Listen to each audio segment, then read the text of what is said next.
Un message de soutien pour l'armée congolaise FARDC par le peuple rwandais. Je m'appelle Shadrach Uizeimana, je suis pasteur.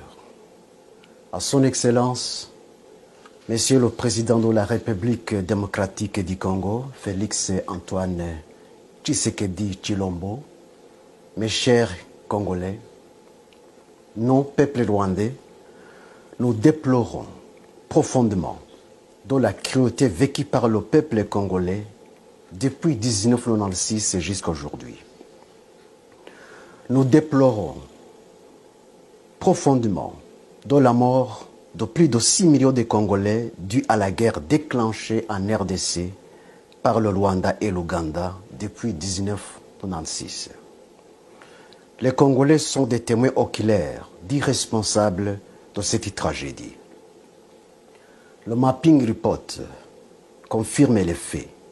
Tout le monde, petits et grands, sait très bien que Paul Kagame est responsable du massacre perpétré contre les Congolais, sans oublier des réfugiés rwandais et burundais qui étaient en RDC. Le même individu, Paul Kagame, est également responsable du massacre qui a eu lieu au Rwanda depuis 1990 à 1994. Aujourd'hui encore, cette année 2022, l'armée rwandaise, sous la couverture de M23, ose une fois de plus envahir la RDC. C'est déplorable, inimaginable, regrettable et insupportable. À son Excellence, Monsieur le Président, mes chers Congolais, j'aimerais que vous sachiez cette vérité, la vérité suivante. Ne confondez jamais le peuple rwandais et Paul Kagame. Ce sont deux personnes différentes, de caractères différents et d'éducation différente. Si vous acceptez de comprendre cette vérité, regardez le caractère et l'éducation du peuple rwandais, non pas dans le miroir de ce régime sanguinaire, tyrannique, totalitaire, despotique et génocidaire de Paul Kagame, mais dans le miroir du régime sociable et paisible de Habyarimana Juvenal. À son Excellence, Monsieur le Président et mes chers Congolais, le peuple rwandais est connu par son caractère social envers ses voisins. Par contre, Paul Kagame n'a pas son caractère. Le peuple rwandais est connu par son caractère de promouvoir la paix avec ses voisins. Par contre, Paul Kagame n'a pas son caractère. Le peuple rwandais est connu par son caractère de ne pas verser du sang, même celui des animaux, car il mange de la viande seulement pendant les jours de fête. Par contre, Paul Kagame n'a pas son caractère. Son plaisir est de marcher dans le sang et de dormir dans le sang, non pas des animaux, mais de l'homme. Paul Kagame est un tyran sanguinaire. Les faits le prouvent. Le peuple rwandais est connu par son caractère d'aversion pour la guerre et tout conflit. Paul Kagame n'a pas son caractère. C'est un homme belliqueux. Mes chers Congolais, Paul Kagame est un mercenaire parmi les Rwandais. Tout ce qu'il fait, il ne le fait pas pour l'intérêt de la nation rwandaise, mais pour son propre intérêt. Les Rwandais qui sont aujourd'hui dans le pays ont été pris en otage. Ils sont dans une prison à ciel ouvert. Ils n'ont ni le droit de parler, ni le droit de penser, ni le droit de faire quoi que ce soit pour son bien-être d'aujourd'hui et de demain. Le peuple rwandais est un peuple malheureux, un peuple sans défense et sans protection, sauf Dieu seul. Ne commettez pas donc une erreur de confondre le peuple rwandais et Paul Kagame. Un homme de cœur durci qui donne au peuple rwandais une mauvaise étiquette parmi les Congolais, les Tanzaniens et toutes les nations de la terre. Ne commettez pas non plus une erreur de confondre les Tutsis et Paul Kagame. Paul Kagame est un mystérieux parmi les Rwandais. Ce qui dégage l'hypothèse selon laquelle Paul Kagame serait un démon sous la chair humaine, en considérant ses actes démoniaques, ils ont raison de le dire. Cette même hypothèse a été avancée par les Juifs sur Hitler. Si Paul Kagame est au pouvoir aujourd'hui à Kigali, il n'y est pas parce qu'il a été élu démocratiquement, mais par l'usurpation du pouvoir. Lorsque nous disons, nous, peuple rwandais, nous soutenons fortement l'armée congolaise FARDC dans cette lutte louable qu'elle est en train de mener contre l'armée rwandaise sous couverture de M23, vous devez saisir nos propos, non pas comme ironie, mais pour la vérité, rien que la vérité. Le peuple rwandais n'a pas donné à Kagame un mandat d'agresser la RDC sous la couverture de M23. Il a fait et il fait cet acte ignoble par ses propres mérites, non pas par les mérites des Rwandais. Nous, peuple rwandais, nous dénonçons et condamnons énergiquement l'invasion de l'armée rwandaise sous la couverture de M23, sous l'ordre de Paul Kagame, non pas sous l'autorisation de la nation rwandaise. Nous, peuple rwandais, nous demandons à Paul Kagame de démissionner, car ces actes de barbarie contre la RDC, depuis 1996 jusqu'à aujourd'hui, est une honte pour la nation rwandaise. Personne ne doute l'invasion de la RDC par l'armée rwandaise sous la couverture de M23. Personne, sauf les alliés de Paul Kagame pour leurs intérêts personnels. À son Excellence, Monsieur le Président et mes chers Congolais, trop c'est trop. Paul Kagame a dépassé les limites de ses actes de sabotage. Aujourd'hui, à son Excellence, Monsieur le Président et mes chers Congolais, vous devez donner une leçon irréversible à Paul Kagame et son régime despotique pour ne plus envahir la RDC une fois de plus. L'armée congolaise mérite un soutien total de tous les Congolais, de tous les Rwandais et du monde entier afin d'éradiquer les racines productives et du mal, non seulement pour les Congolais, mais aussi pour les pays des Grands Lacs. Aujourd'hui, c'est une occasion opportune que Dieu offre aux Congolais pour sécuriser pour toujours non seulement le Congo, mais aussi les pays des Grands Lacs qui sont déstabilisés par Paul Kagame et Museveni depuis 1990 jusqu'à aujourd'hui. Paul Kagame, un homme qui s'est fait Dieu en Afrique. J'ai attendu ces fanatiques l'appeler l'homme fort de l'Afrique. Et c'est vrai? Pas du tout. Ce n'est pas l'homme fort de l'Afrique, mais l'homme du mal de l'Afrique. La parole de Dieu dit, je cite, « L'orgueil précède la chute ». Aujourd'hui, c'est la chute de Paul Kagame avec son régime despotique.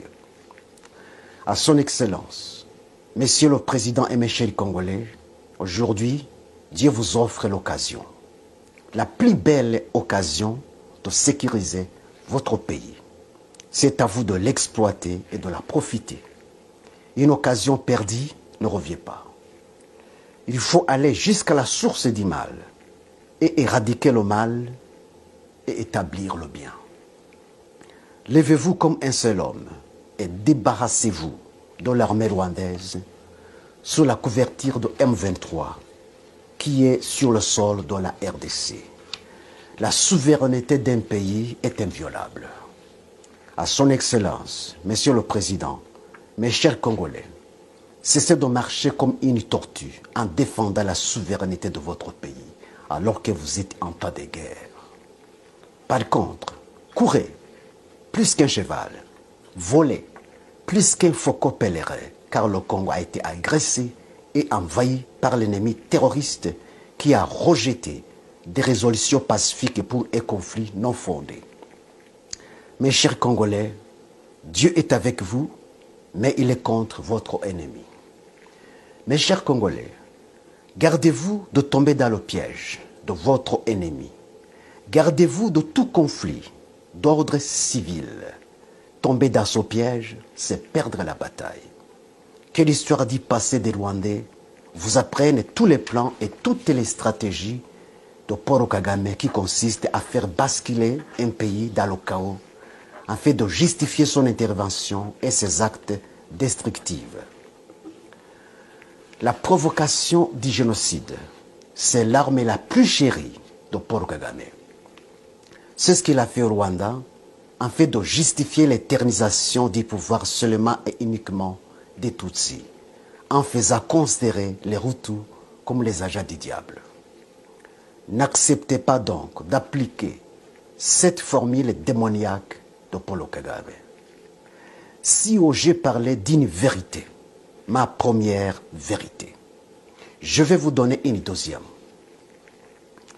À son Excellence, Monsieur le Président Félix-Antoine Tshisekedi Tshilombo, mes chers Congolais, le président Habyarimana Juvenal avait tout donné à Paul Kagame et son équipe. Toutes les exigences avancées par Paul Kagame et son équipe lors du partage du pouvoir à Arusha avaient été acceptées par le président Habyarimana Juvenal. Il est allé même jusqu'à laisser la pénétration des milices de FPR Montagny dans la capitale de Kigali alors qu'on était en tas de guerre. Tous les accords d'Arusha terminés, la nouvelle constitution élaborée sur base des accords d'Arusha terminée, alors que Paul Kagame et son équipe n'avaient aucune autre exigence à poser, subitement, l'avion du président Habyarimana Juvenal fut abattu sous l'ordre de Paul Kagame. 2 chefs d'État et leurs compagnons ont été assassinés. Jusqu'aujourd'hui, ils sont morts comme des souris. Aucune suite. On ne parlait que du non-lieu. C'est honteux. Ceux qui se disent défenseurs du droit de l'homme, ce sont les premiers violateurs du droit de l'homme. À son Excellence, Monsieur le Président et mes chers Congolais, pourquoi Paul Kagame et son équipe ont préféré anéantir la paix qui était établie par les accords d'Arusha, déjà signés, adoptés, légalisés et constitutionnalisés en saisissant le pouvoir par force? La réponse à cette question permettra aux Congolais de connaître un agenda caché de Paul Kagame pour la RDC. Ma deuxième vérité se trouve dans la réponse à cette question. À son Excellence, Monsieur le Président et mes chers Congolais, pourquoi Paul Kagame abrite et protège les putschistes Tutsis burundais qui allaient renverser Pierre Nkurunziza en réinstaurant une fois de plus le régime homogène des Tutsis au Burundi, comme il en est le cas au Rwanda? Ma deuxième vérité se trouve dans la réponse à cette question. À son Excellence, Monsieur le Président et mes chers Congolais, l'argument avancé par le M23 soutenu par Paul Kagame est que les rwandophones congolais sont marginalisés. Pourquoi les rwandophones Hutus congolais qui habitent les zones de Rutshuru, Jomba, Bunagana, Massissi et ailleurs dénoncent et condamnent, comme tous les autres Congolais, l'armée rwandaise sous la couverture de M23? Pourquoi ce sont les rwandophones Tutsis congolais qui prétendent être marginalisés au Congo alors que les rwandophones Hutus congolais ne le prétendent pas? Ma deuxième vérité se trouve dans la réponse à cette question. En comprenant bien cette deuxième vérité, mes chers Congolais, vous comprendrez pourquoi Paul Kagame déstabilise votre pays malgré tous les intérêts d'ordre économique et autres qu'il gagne en RDC. Qu'est-ce que les chefs d'État de la RDC n'avaient pas fait à Paul Kagame dans les contrats privés? Qui profitait les minéraux du Congo? N'est-ce pas Paul Kagame? Pourquoi n'est-il pas satisfait? Vous devez savoir pourquoi. À son Excellence, Monsieur le Président et mes chers Congolais, en anéantissant les accords d'Arusha déjà terminés et conditionnalisés, Paul Kagame et son équipe voulaient que le pouvoir de Kigali soit seulement et uniquement entre les mains des Tutsis. Cette vérité est justifiée par les faits. Les accords d'Arusha étaient le partage du pouvoir entre les Tutsis et les Hutus. Paul Kagame et son équipe ne voulaient pas le partage, mais la prise totale du pouvoir entre les mains des Tutsis. C'est pourquoi l'avion de Habyarimana Juvenal a été abattu sur l'ordre de Paul Kagame, connaissant noir sur blanc les conséquences qu'il avait aussi préparées lui-même longtemps avant. Mes chers Congolais, l'agenda de Paul Kagame et son équipe est fondé sur le racisme. Voilà donc le pourquoi de l'anéantissement de la paix qui était déjà établie dans les accords d'Arusha. Cette vérité est justifiée par le régime homogène actuel des Tutsis à Kigali, ce qui n'était pas le cas dans les accords d'Arusha. Dans la déstabilisation du Burundi, lors de Pierre Nkurunziza, Paul Kagame voulait réinstaurer une fois de plus le régime homogène des Tutsis au Burundi, comme il l'a fait au Rwanda. Dans la déstabilisation de la RDC par les milices Tutsis de M23 soutenues par Paul Kagame, sous prétexte de la marginalisation des rwandophones congolais, alors que les rwandophones hutus congolais, plus nombreux même que les rwandophones Tutsis congolais, condamnent M23 comme tous les autres Congolais, Paul Kagame, son projet est d'établir sur la RDC un régime absolu des Tutsis, comme il l'a fait au Rwanda. Que ce soit la balkanisation de la RDC, que ce soit la prise totale de la RDC, le projet de Paul Kagame est le même. Ce qui s'est passé au Rwanda devrait servir une leçon aux Congolais.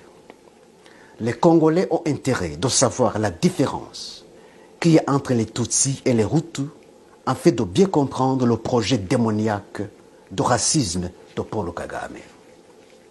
Mes chers Congolais, les Tutsis sont de la famille des Nilotiques, comme les Éthiopiens, les Somaliens, les Soudaniens, les Maasai, les Hima et autres. Tandis que les Hutus sont de la famille des peuples bantous, comme les Congolais, les Zimbabwéens, les Zambiens, les Namibiens, les Tanzaniens et autres. Le projet de Paul Kagame est d'établir un empire des Nilotiques dans les pays des Grands Lacs. Le président Museveni d'Ouganda est aussi de la famille des Nilotiques. C'est pourquoi il collabore en commun accord avec Paul Kagame dans l'établissement d'un empire des Nilotiques dans les pays des Grands Lacs. Ils ont réussi le projet en Ouganda. Ils ont réussi le projet au Rwanda. Maintenant, ils luttent franchement pour l'exécuter en RDC, au Burundi, en Tanzanie, pourquoi pas au-delà.